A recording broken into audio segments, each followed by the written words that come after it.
Será que Deus pode enganar alguém? Será que Deus pode iludir alguém? Será que Deus pode mentir para alguém?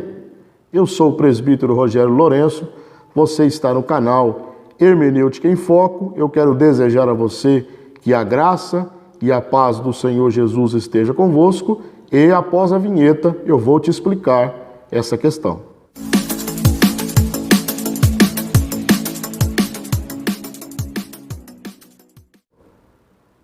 Deus, ele é um ser santo, um ser imutável, um ser que não peca, que não mente. Mas, em alguns textos da Bíblia, parece que Deus, ele está cometendo algum tipo de fraude, ou algum tipo de pecado. Um desses textos é Jeremias capítulo 20, e o versículo de número 7. A Bíblia diz que o profeta Jeremias diz o seguinte: iludiste-me, ó Senhor, e iludido fiquei. A parte A deste versículo diz: iludiste-me, ó Senhor, e iludido fiquei. Lendo superficialmente esse texto, nós podemos correr o risco de cair em um erro e dizer que Deus, ele iludiu o profeta Jeremias. Mas será que é isso mesmo que a Bíblia está dizendo? Será que é isto mesmo que nós podemos extrair deste versículo, que Deus enganou Jeremias? Que Deus iludiu Jeremias? A primeira coisa que nós devemos notar nesse texto é tentarmos procurar outros textos que lançam luz, sobre o texto de Jeremias capítulo 20, versículo de número 7. Um texto que lança luz sobre isso é Números capítulo 23, versículo 19. Ali diz que Deus não é um homem para que minta. Então a primeira coisa que nós devemos entender é que Deus não mente.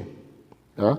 Na carta aos Hebreus, no Novo Testamento, no capítulo 6, no versículo 18, a Bíblia diz que Deus não pode mentir, é impossível que Deus minta.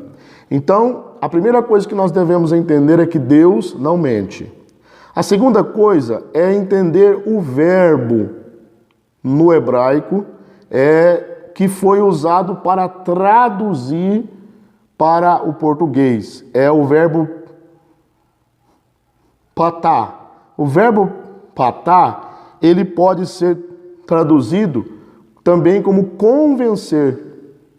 Ele pode ser traduzido também por persuadir, e também por enganar, e também por iludir.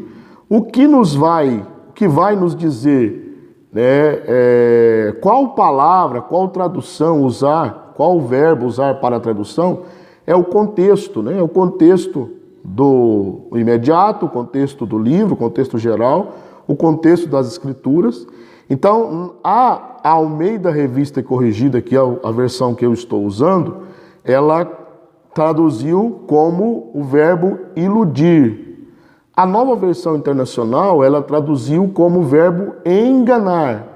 Tá? Mas há outras traduções, como a Almeida Revista Atualizada, que também o verbo pode ser traduzido como persuadir ou convencer. O que nós precisamos ter em mente é o seguinte: Deus não enganou Jeremias de forma alguma, porque Deus não pode enganar alguém, Deus não pode mentir para alguém, porque isso é contra a sua moralidade, a sua justiça, a sua santidade. O máximo que nós podemos dizer aqui é que Deus chamou Jeremias e não lhe mostrou totalmente aquilo que ele passaria no seu ministério. Isso aconteceu com Abraão. Quando Deus chamou Abraão, a Bíblia é muito clara em dizer que ele saiu para uma terra que ele não sabia onde era. Então Deus não traçou o caminho para Abraão, não disse: Abraão, você vai fazer isso, você vai passar por isso, você vai passar por isso, por aquilo outro. por essa dificuldade, por aquela dificuldade. Deus não avisou Abraão. E foi a mesma coisa que aconteceu com Jeremias. A Bíblia diz que Deus escolheu Jeremias desde o ventre da sua mãe. Deus já conhecia ele.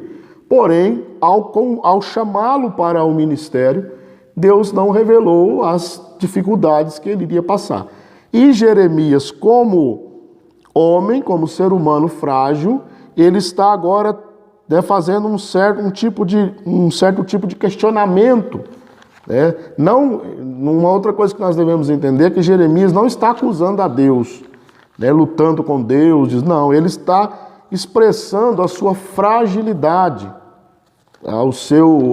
a sua maneira frágil de ser como ser humano, porque ele está pregando e o povo não está ouvindo e eles estão zombando dele, então ele vai questionar com quem o chamou, que foi Deus. Então ele diz, o Senhor me iludiu, mas não com um tom de acusação, com um tom de repúdio contra Deus, de indignação contra Deus, não, ele só está orando e questionando a Deus, porque ele está passando um momento difícil. Então Deus não engana ninguém. Tomemos cuidado quando nós lemos alguma coisa que parece indicar isso nas Escrituras. Que Deus em Cristo te abençoe. Se você gostou do vídeo, deixa o seu like aí, isso ajuda bastante o nosso canal. Se você não é inscrito, aproveite, faça a sua inscrição. Talvez é a primeira vez que você se depara com o nosso canal. Faça a sua inscrição, acione as notificações para que você seja notificado de primeira mão quando for postado algum vídeo aqui no canal. Espero que esta palavra tenha iluminado a sua mente para entender um pouco mais das Escrituras e até o próximo vídeo. Fique com Deus.